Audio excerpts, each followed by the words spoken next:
Good afternoon to everybody. I'm here for the Who Am I talk with the most amazing gentleman, Eitan Chitayat. I'm really excited to have you, and I hope I've said that right, Eitan. Perfect. Perfect. It's an absolute pleasure to have you on the Who Am I talk. I've seen so much about you on Google. You are Googleable. And I think that's always a powerful thing when you meet an individual of inspiration. And I'm just very excited. I've been introduced to you by one of the amazing ladies behind the Hero City. And I am excited about what we're doing with the Women for the City. And I know you're excited about women. And we'll talk about one of the videos that you've created, you and your team, Dana, about that and what you stand for. And it's the most powerful video I've seen to date. I wouldn't even say this year. It's so powerful. Wow. I wanted to be a part of it as I expressed it myself. I felt it eludes every part of every woman in the world, of every nationality, creed and color. And everybody who watches that will feel connected, even if you're not a woman. It's amazing what you've done. And really good. Thank you to hear that. You're very welcome. And you know, I want to give you the opportunity to share who you are, but you are the founder and creative director of an international, I must add, branding agency called Netty. Is that the correct pronunciation? And you've had clients such as Google, Apple, Facebook. I mean, the giants in industry you have created brands for. So there's no question you have nothing but the ultimate knowledge of branding. I mean, branding you must wake up and dream. You must dream and wake when it comes to the creativity. And I've seen your TED talk. I mean, you are phenomenal. Wow. Thank you. Wow. I think we should end the interview now. I think we'll stop. And it's an absolute pleasure. It's so lovely to speak to men that champion women. And I'm just excited. There's always a story, isn't there? There's a backstory to everyone's life. And people often see the end result. They see, as I said, the movie, the book deal and the award, but they don't see the grafting and the work that has been put in at the beginning and the tireless overnight working around the clock that is needed to be done to create campaigns, to pitch and all the things that you have to do in your world. So let's start from the beginning. What made you who you are? Who are you? And how did it all start? Wow, that's a loaded question. I know. I'd love to start by just saying hi, and it's really nice to be here. And I hope that Dana, who was my partner on She's That Woman, who's a very, very close friend, will be able to join us. So I'm hoping that he'll be able to join. I'm from Tel Aviv. I'm talking to you from Tel Aviv, Israel, right now. I was born here, and then I grew up in Hong Kong and in London. And then I came back to Israel for a few years, and then I moved to the States.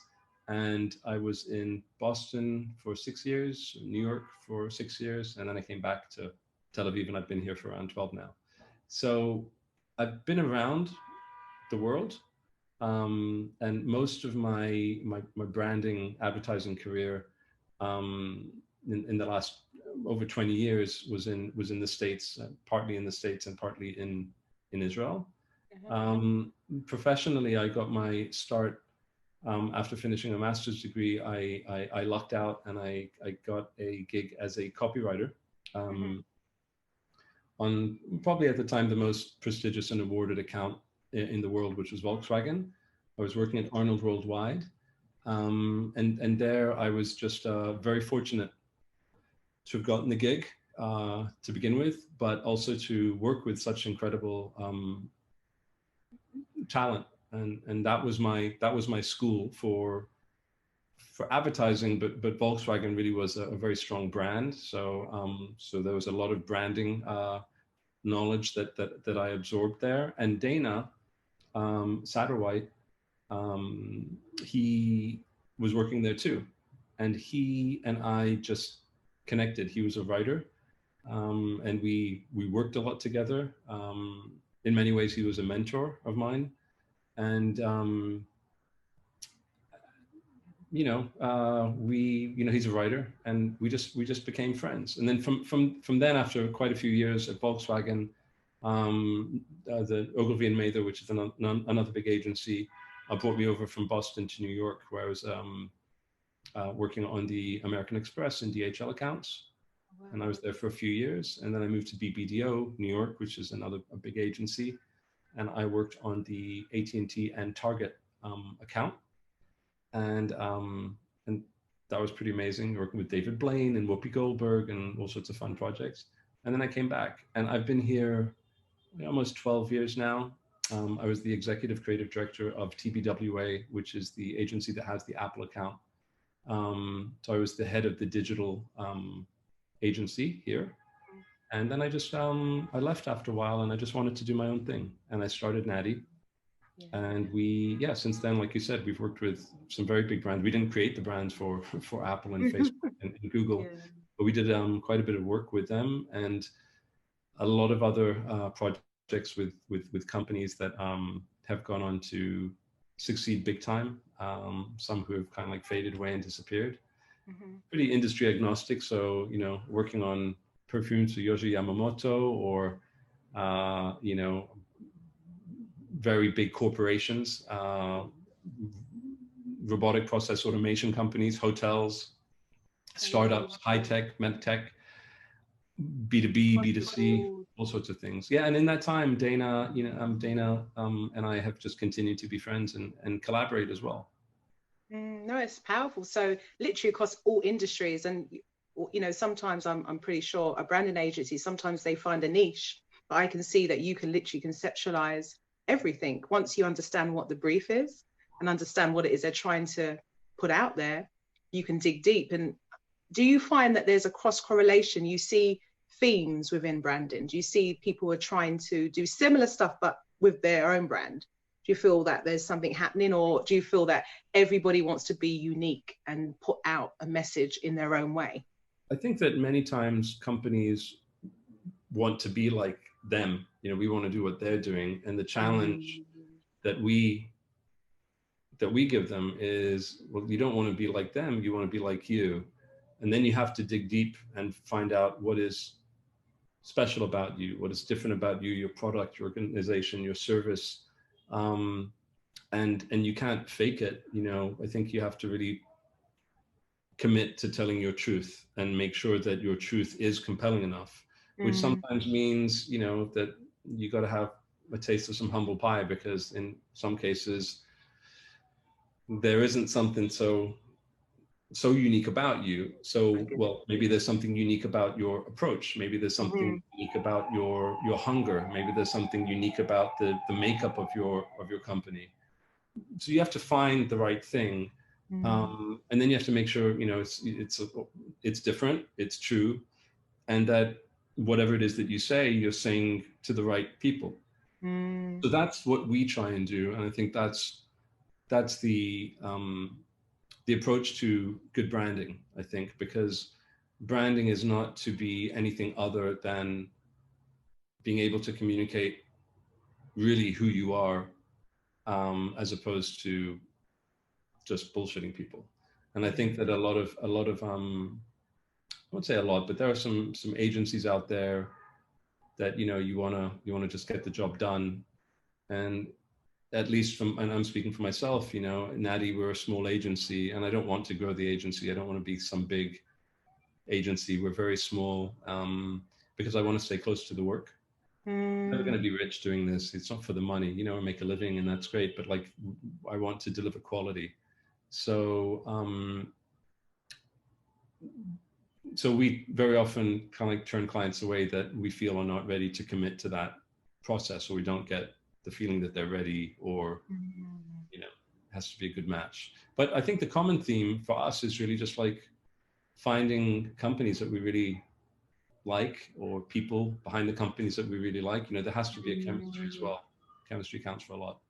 I believe that. I think a lot of people don't realize people buy into people, and you buy into that before anything else. A lot of people will think that you're going to buy into everything the brand speaks of, but when you actually see who's behind it and you believe the story, then it makes it more authentic, and then you can draw into what they're really trying to create. That's why some of the most powerful brands to date that I can think about have a really amazing backstory, which is true.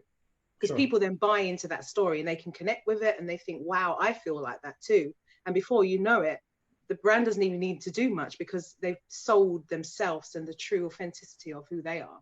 Yeah, that's exactly right. I mean, like a strong brand is a brand that really is true to its values. Why? Because you can't really argue with the truth. No. It's hard to put a dent in the truth.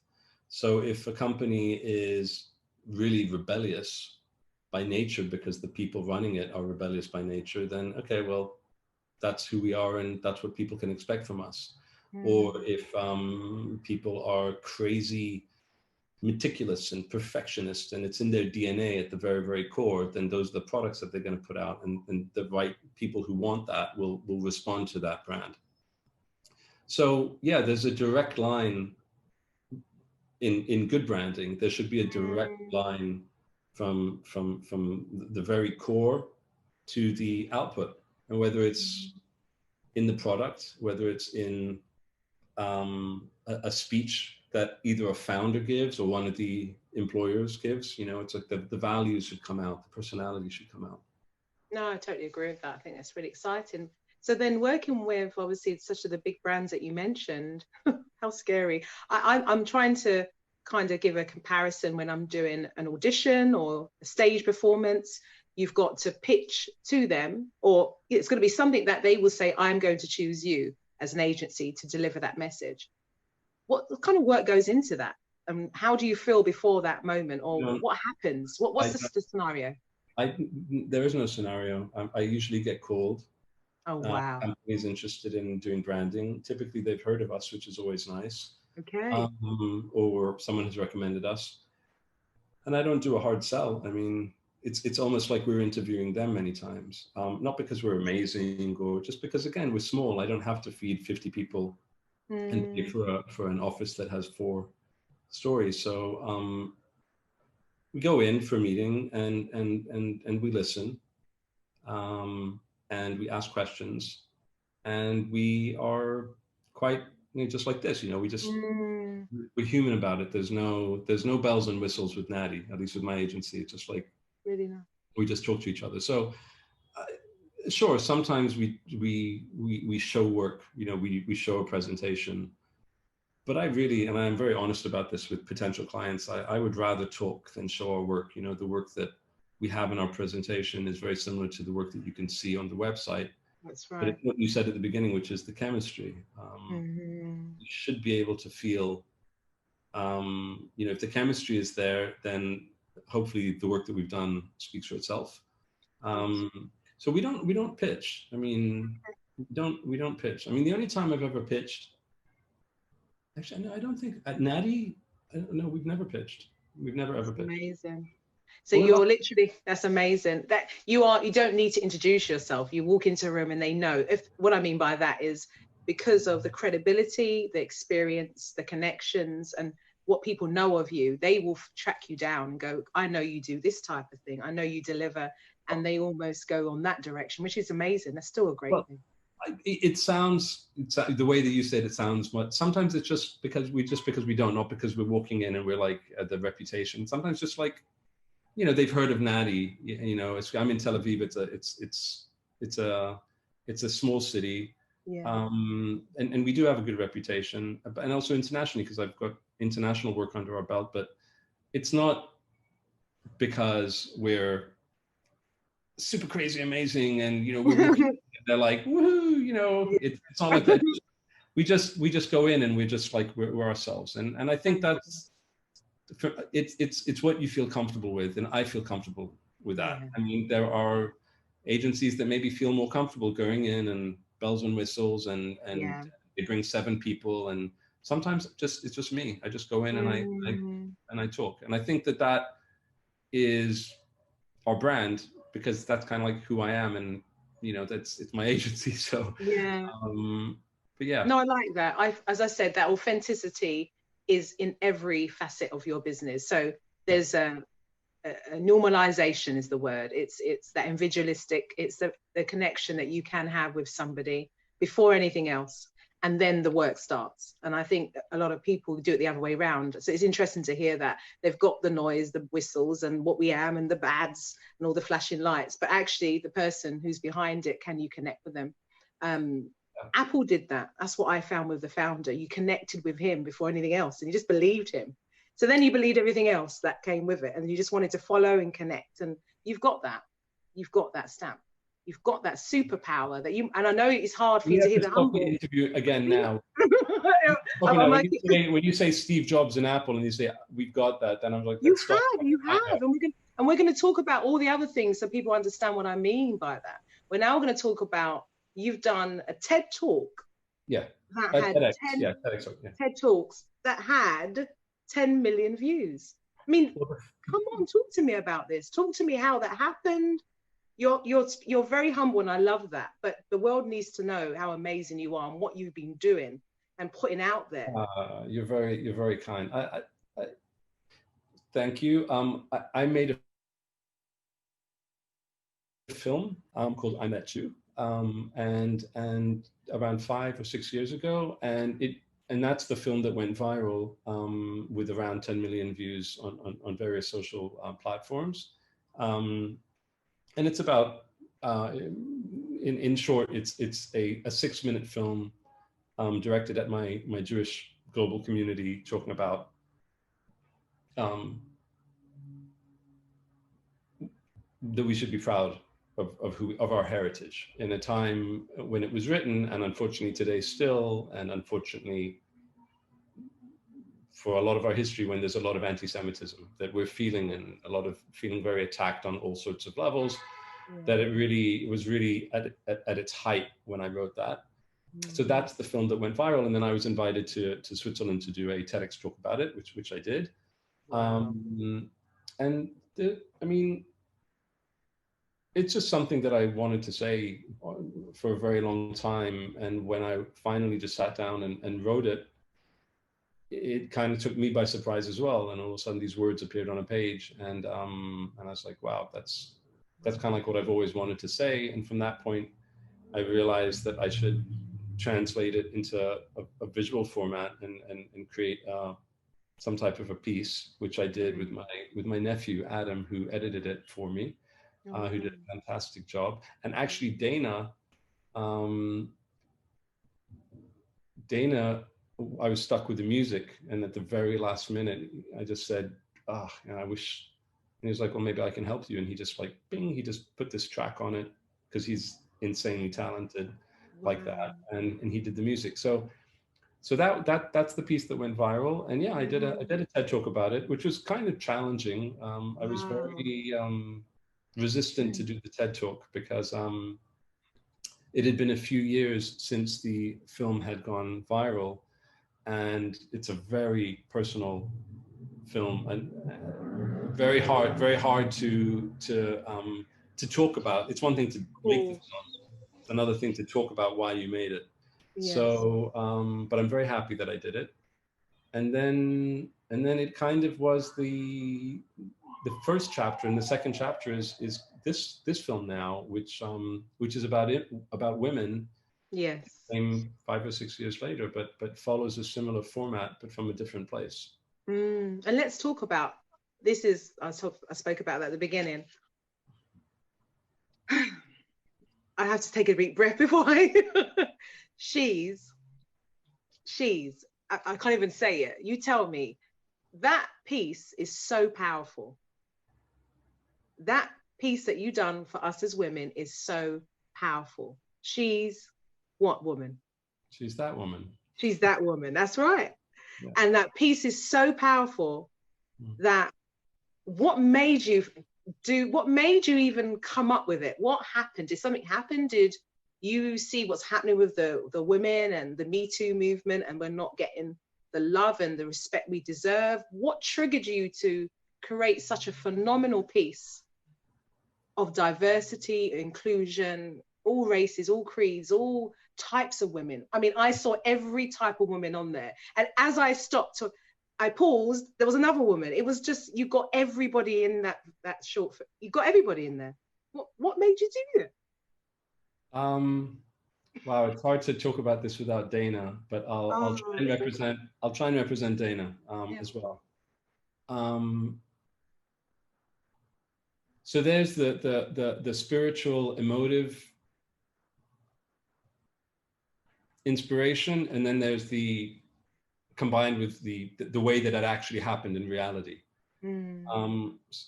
So the way that it actually happened in reality is that after I'm That Jew, I was approached by a very big TV network in the States, who let me know that they had seen I'm That Jew, and they said they wanted to do something similar about women, and if I would do it with them, if I was open to them doing something with the idea, and I didn't feel comfortable with their particular idea. It didn't seem like the right idea, and I suggested ultimately what Dana and I did, kind of like something like that, and they said, no, that's not really what we're going for. And that was very hard to say no to them, because it's a massive, I mean, you know the network, I won't say which one, but it's big, and it's a big deal. But it just didn't feel right. And if it doesn't feel right, you just, at least us, we don't do it. And so that night I called Dana after the call, and I was like, okay, so why don't we do it? And I'll talk about the reasons why, I'll answer that question in part B, but like, why don't we do it? I don't want to do I'm That Jew alone, but this is something that we both feel. Why don't we do it? Yeah. So that was around 3 years ago, and we started writing, I think, the next day. And then in that time, over the course of 3 years, all sorts of personal stuff happened in Dana's life and my life. And we was kind of like put on hold. And then during COVID, we started working on it again. We put a team together of volunteers, an amazing small team of just, wonderful people. And we started doing it. So that's how it actually happened. In terms of why,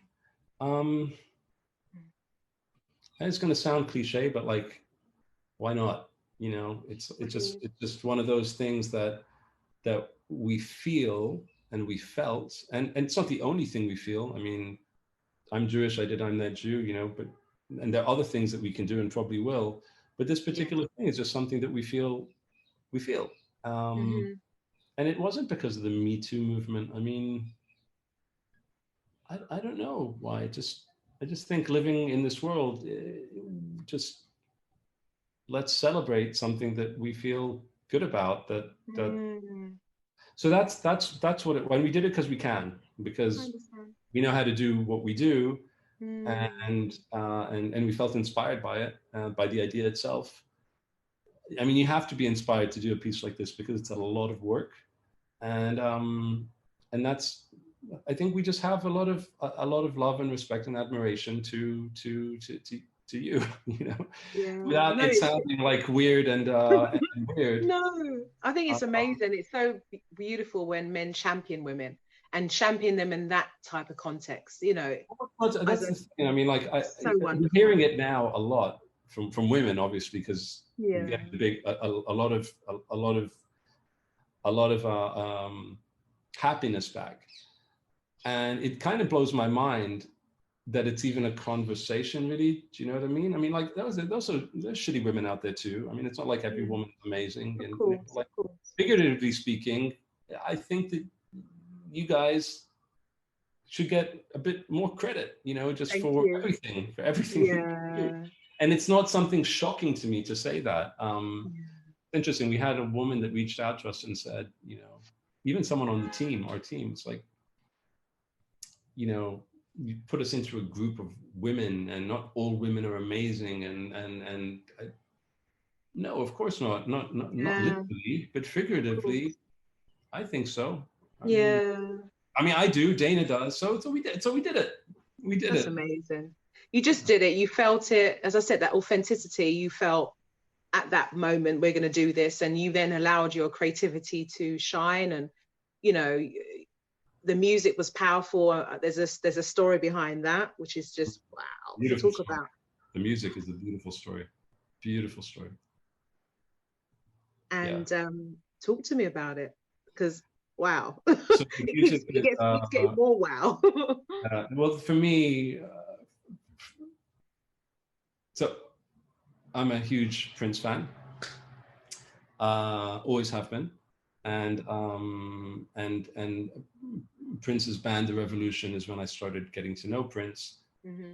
And he had Wendy Melvoin and Lisa Coleman in his band, and who strongly influenced his music. And of course, when The Revolution broke up, they had a solo career, and I was equally as big a fan of Wendy and Lisa as Prince.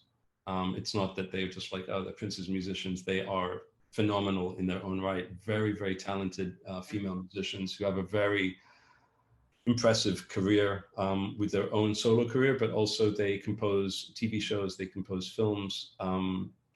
They're at the top of the game. We've worked with a few people, you know, in Dana and I in our respective careers, some phenomenal, amazing talent. And these women, Rene, they blew us away. Wow.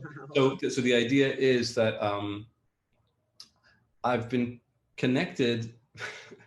I've been connected to Lisa Coleman online for around 10 years, and we became pen pals. Wow. And we really became pen pals, like real pen pals. We'd write to each other. Yeah. And then when this idea came along, I've just reached out to her after speaking to Dane about it. And hey, would you like to hear this idea? And I would love it if you would help us with the music. Cool. And she just was like, yeah, this is amazing. Wow. Next thing you know, we're working together. So you have to understand, I'm a fan I know. of them to the point where when I was 17 years old, friends of mine got me a birthday card that they made, which was wow. Okay. from Wendy and Lisa, just like, we love you. Happy birthday, just like taking the piss. And then all of a sudden I'm working with them and I'm terrified. And I'm terrified because, and I remember speaking to Dane about this, and to them, this is not something that they're not aware of. Yeah. It's like, what if they bomb? What if they just what if my heroines just do a crap job? Yeah. Which I never thought for a second, but like, what if that happens? That's 0.001% chance. They didn't bomb. I mean, they really didn't. They crushed it. Yeah, but they crushed it, Rene, on the first, on the first track that they sent us. The only track, just like, done. Just one more round and just a little bit of finessing. Just wow. Absolutely the best creative collaborators that you could wish for. And we've become friends in the process too. And I think that we'll probably work together again, not because of any other reason, that they're just like really talented and nice, decent human beings, that they deserve all the accolades and recognition. And in context of the piece, it wouldn't have been what it is without the music, because we needed music. It's long, it's 8.5 minutes. And the original score that they provided was just like, it moves it, and it's the emotion, and they're also on the backing vocals in the last 20 seconds. Okay. They are behind our voices. It's the point where the women and the men come together. Yeah, I love that. Which was their idea. Credit where credit is due. Yeah. Wow. So you literally, you put, that was your vision board, that was your affirmation, you put it out in the universe very young, and little did you know it was all working in the background in your life, just for the right time, for all to come together, and boom, for this project. That's crazy. That's, people don't realize how powerful when you put positive things out and you put things out in the universe that you want, and you say, I want this and I want to connect, and you're thinking about it, and it's almost like thundering around, and then it's just the right time, the right moment, the right project, the right position, and it all comes together, and you're like, I can't believe this just happened. You make it sound so people. It's quite Disney with me, but it's so much more than that. But you had this in your heart very young, but you just didn't see, you weren't there yet. So you already loved Prince, you already watched and absorbed everything the Revolution had. Little did you know, years later, you would have a project where they were actually part of that. So his spirit was within your project. because they can't help but take away what they used to be as well, even though they're individual artists. Well, yeah, well, that's the Prince thing, but honestly, it wasn't. It's really Wendy and Lisa. I really.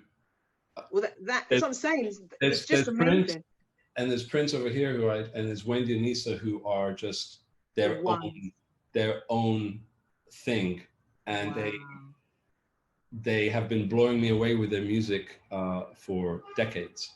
So so I wasn't thinking about. I mean, of course, there's the Prince connection. I mean, it's hard to.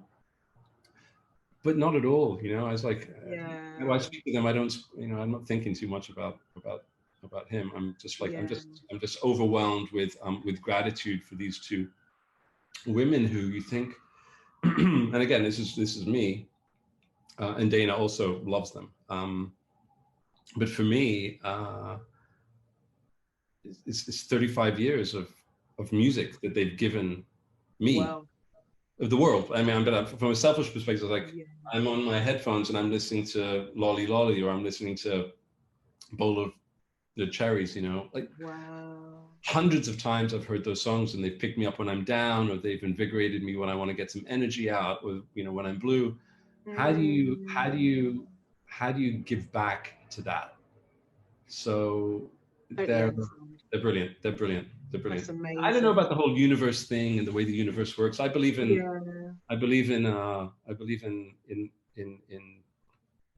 talent, in hard work, in hustle, and in taking nothing for granted, and in giving, and a bit of what you say too. No, I understand. No, with all the things that you even put out, you can't do it without the work.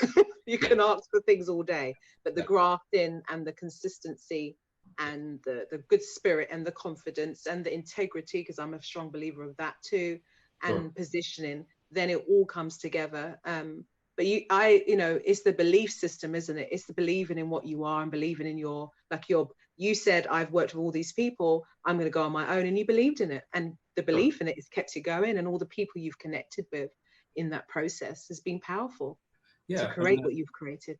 Well, thank you. And it's certainly not alone. I mean, I have an extraordinary team behind me and on the side of me.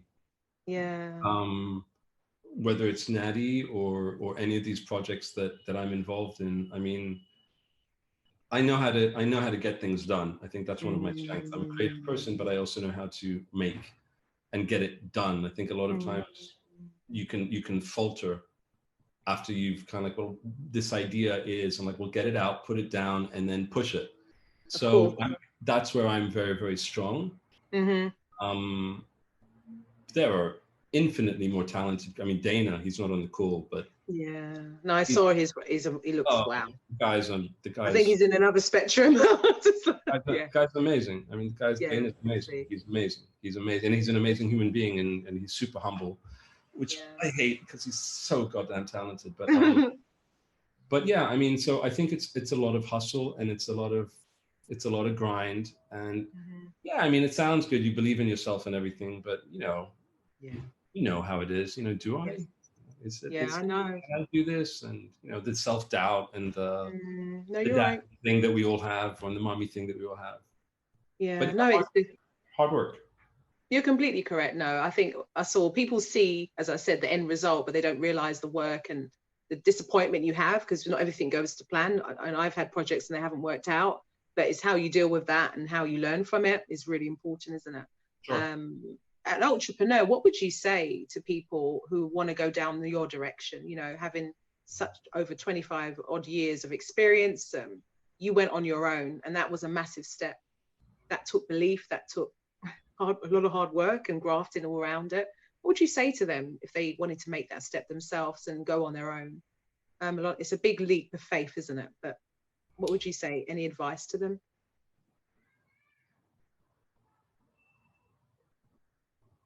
It's so easy to say, believe in yourself. It sounds like such empty words. You sit down, you think about like a 20-year-old, you hear some guy who's got almost 25 years experience saying, you got to believe in yourself. I think you have to get on with it. I think my advice would be, make. Don't talk. Talk a bit, but make. I like that. Make that phone call. Shoot that email. That's making. That's that's hustle. Don't wait for someone to call you. Make stuff happen, and stuff doesn't just happen. I can tell you that even now, so the film is slowly going viral. Wow. But it's not being spread on Facebook because there's some stuff happening with Facebook. Yes, I've noticed. So it's not, when I did the first film, it just spread like wildfire. Now it's not the same. So what does that mean? That means that you see that the film on Facebook is not really moving. So you gotta write to people. You gotta say, hey, we just made a film. Maybe you can take a look at it. That's right. They say that they like it. Well, that's great that you like it. Do you think, did it make you feel good? Yes, it made me feel good. Maybe you could help us make other people feel good and share it. When you do hashtag She's That Woman.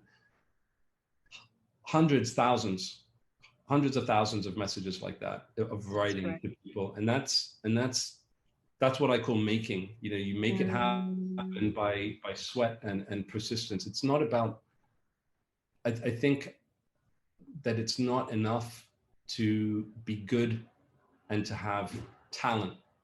Yes. My advice would be persistence and conviction. And it's not belief in yourself. It's more do it. Push what you want. Push for what you want. Fight. That would be my advice as an entrepreneur. Even when I was working for these big agencies, I always had something on the side that I was doing. I didn't know that I was an entrepreneur until I came to Tel Aviv and I opened up my own agency. But looking back, all the people that I rubbed the wrong way, and I did, because I'm not a yes man, that was me. But I want to do this. I want to do it this way.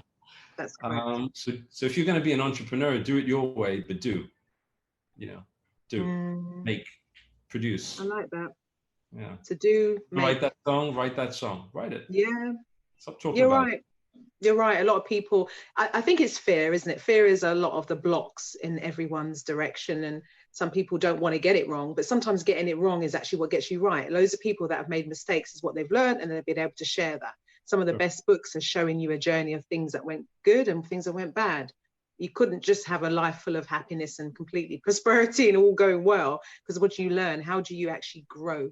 I know it's an old cliche, but they say, diamonds, pressure makes diamonds. Yes, it does. That's the only way you can move forward. Pain makes love. You'd be surprised. You don't know what love is until you've had pain. A birth of a child is awful and treacherous, but look what you get as a result. So people have to understand through those journeys, it all comes out in the end, but you've got to graft. Let me ask you a question. How do you think about, the youth of today? Very different to us. Yeah. Yeah. I think, see, they say over time, it gets easier and easier. So I think of my grandfather, my grandparents, it was tough for them being obviously immigrants. They were from Caribbean, Jamaica in particular. They went through a lot living in the UK, came to rebuild the country. But the grafting and the tenacity and the resilience that they had was out of this world. They didn't understand what no meant. They just knew the need to survive. All this has been brought down in our DNA, and there's still an element of that kind of warrior spirit. We're very much a cultivating family. We're always about moving forward and having opinions and working for things. Now, what the problem is with the younger generation is because they're almost protected. They're in a little bubble. They're still they're very intelligent. They're super fast. They move on things. When I watch how they move, is out of this world. They're very quick at picking up things, but they're protected. And that protection is what's been dangerous for them, in my opinion. I agree. They actually 100%. If they cut themselves, we'll put a band-aid and get back out there.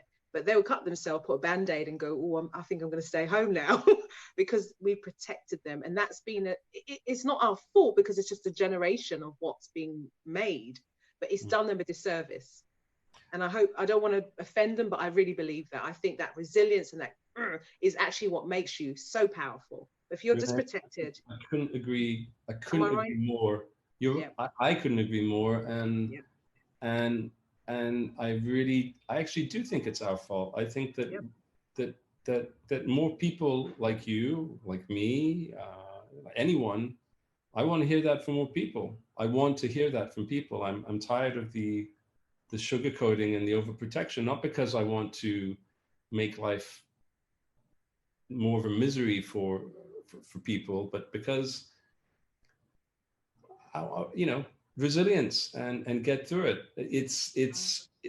It'll toughen you up, and life is not pretty, and you can't hide. And you see what's happening on social media, the way kids are connected today. My kids are not going to have a phone until, I have two boys of 7 and 5.5. It's the biggest challenge we're going to have.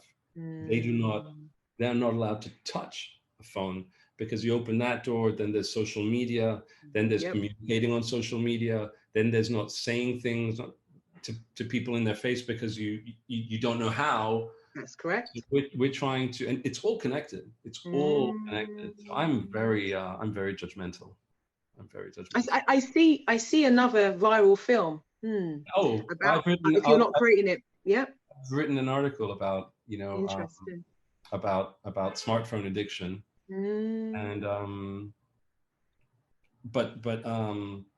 and we have it, I'll mention this maybe because so on Natty we have on our website, which is natty.com, we have a special edition writers series with some incredible people who have written, like the executive creative director for TBWA and an Emmy, just like amazing people. Wow. And the very first article we had was by a guy called Roger Baldacci. And it was about, it was called The Only Like That Matters. That's the name of his article. And it's about social media. And the only like that matters is you were at that sunset. Did you like it? As opposed to quickly taking a shot of it. It's true. My goodness, you're right. So read that article. But I think the youth of today need and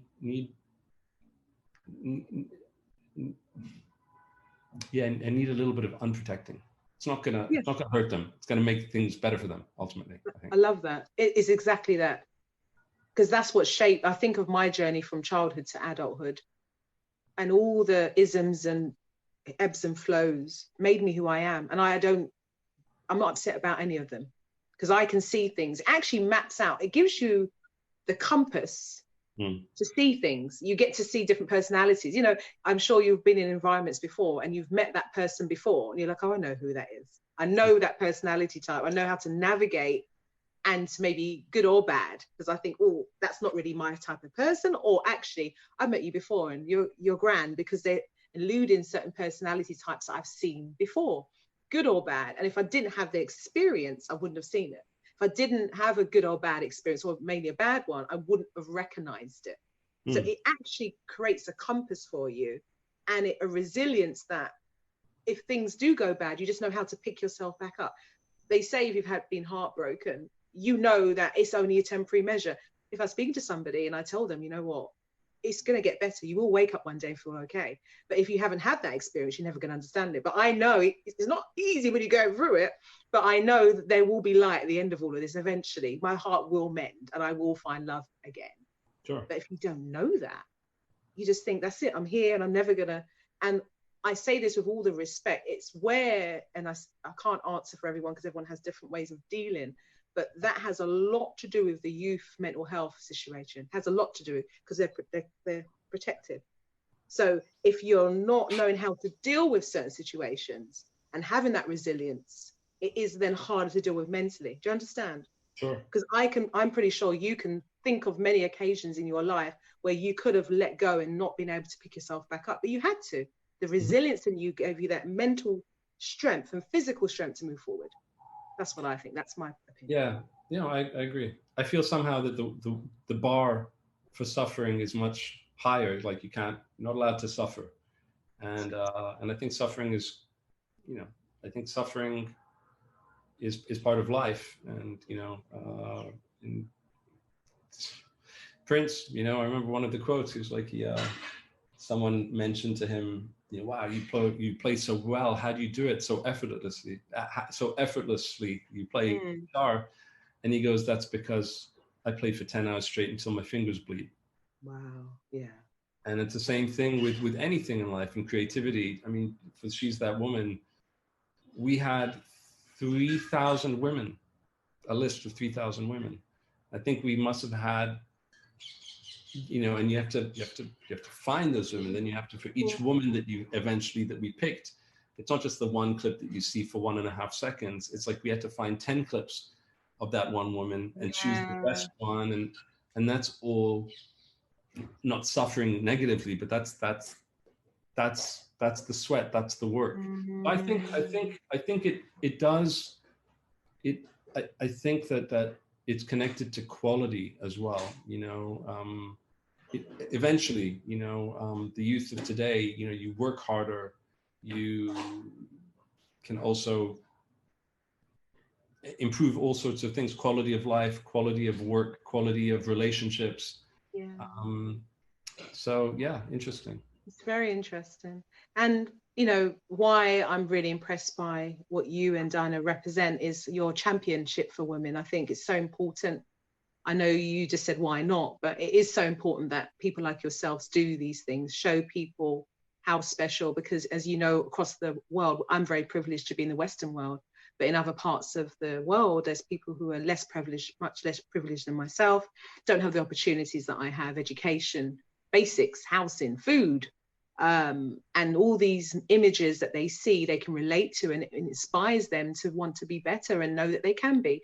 I think the most empowering thing for me is when I see people who have had so much less than myself in different parts of the world, in emerging places, and you see them become a doctor or a lawyer. They didn't even see that in their environment because it was so beyond their mind, but somehow they still had that strength to know they could be that, and they became it, and they worked tirelessly with a little tiny light that they could just about see their book. Now that is powerful. So you being a champion for women, you're going to inspire a generation of women that don't have the opportunities that I've had. And that I think was special about what you've done. Well, thank you. I mean, it is very humbling to be receiving these beautiful, just beautiful comments from women who are thanking us. And when you're doing the work, and we were doing it with the team, you're not really thinking about that. It's not the reason that we're doing it. We're doing it because we have something that we want to say. We want to express what we feel. Yes. But now that it's out there, and we're getting a lot of gratitude, and it's humbling because we're hearing exactly what you just said. People are actually writing that to us and saying, you've inspired me. I watch this, it's been 4 weeks now that it's been out, and like people are like, I watch this every week, every Monday before I go to work. Yeah. And we have women writing to us from India, Canada, Brazil, Portugal, Africa. It's really moving, and it feels good. It feels good to have done something that, for the most part, we've had, thankfully, literally a handful of negative comments, but for the most part, overwhelmingly positive. Yeah. So we just appreciate that, and if we did something that made someone feel good about whatever it is, then great. It's a bit of a love letter, that's what it is. I love that. It's not a political statement, it's literally, it's a little bit of a love letter from me and Dana, and to any other man who feels how we do. No, you've done it. It's beautiful. And is there anything else you want to share with the audience, and anything else happening, or what does the future hold? Obviously, I believe that piece will definitely go viral, and hopefully you'll do a TED Talk from it, maybe. There could be a whole load of things that could happen from it. So, but what would you like to happen? 2020 has been a trying year, and apologies, I didn't even ask. I'm sure I can see you're well, the family's well over there. We're, knock on wood, we have nothing to nothing to complain about. All very, very grateful. So what did you think the future holds? You know, there's any such thing of even trying to predict anymore, because I don't do that so much. I never knew we'll be here in 2020. So what would you like? On a personal level, the number one thing I want is for my family to be healthy and for us to be able to put food on the table. And, yes. And to wish that for our friend, nothing more than that, honestly. Yeah. At its very core. Beyond that, we are hopeful that She's That Woman can maybe evolve into something. Yeah. Some type of gathering of a place where acknowledgement can live for women for all sorts of different things. So we're thinking about that. We're talking to a few people, and that's very humbling. That people are gathering around this piece and want to leverage it for good. That's one thing. Dana and I, he has his own independent projects. I have my own, but of course, there's She's That Woman, but there are other things that we want to do, some together, some independently. Yes. And there's an Addy branding agency for me to continue to feed it its soul and to do world-class work. And I think what we'd really love is we'd love, and if I may be so bold as to ask, we'd love it if your listeners if you could point them in the direction of the film, and if they liked it, definitely to share it with hashtag She's That Woman, so that becomes, you'd mentioned Me Too before, and Me Too is rooted in violence against women. Very true. Black Lives Matter is rooted in, it evolved into something more, but at its very core, it was about, hey, my life matters, don't hurt me. So it came from that. True. And She's That Woman, at its very core, it's a celebration. Yeah. It's not Me Too. It's a celebration of acknowledgement, whether it's a woman to a woman, or a man to a woman, or a man to a man about women. Yeah. To us, She's That Woman is celebrating all that women are. And we'd love every woman in the world to see it, and we'd love girls and boys to. The most moving thing that we're getting is when mothers and fathers write, I'm watching this with my little girl or my little boy, and I'm watching it again. Isn't that amazing? So we love that, and we'd love men to share it.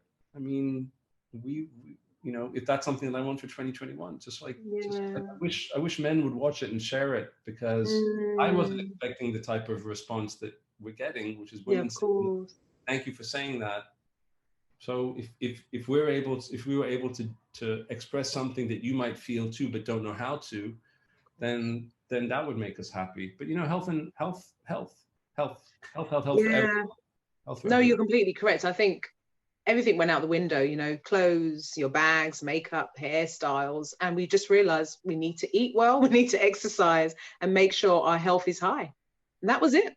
Nothing else mattered. You could be in your mansion, but you still need to make sure your health is high.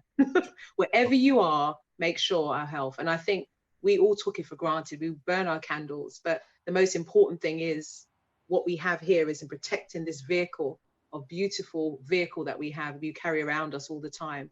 And we've neglected it.